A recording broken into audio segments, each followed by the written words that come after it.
Hey everybody, welcome back to Cozy Crochet, yes, formerly known as EC World Designs. I'll get into changing the name in another time, but for right now, welcome back.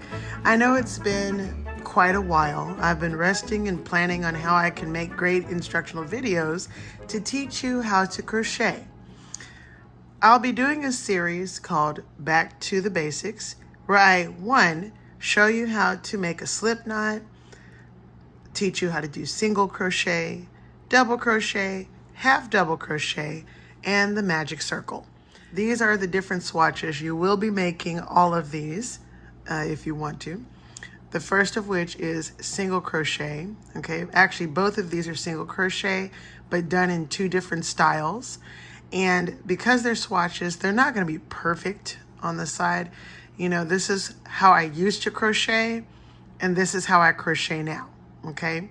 But these are two different styles of single crochet. This is double crochet, so you'll get to be making one of these, and this is half double crochet.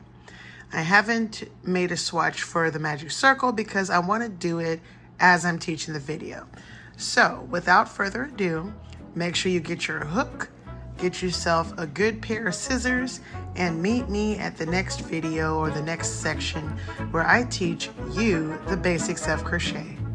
Ciao for now.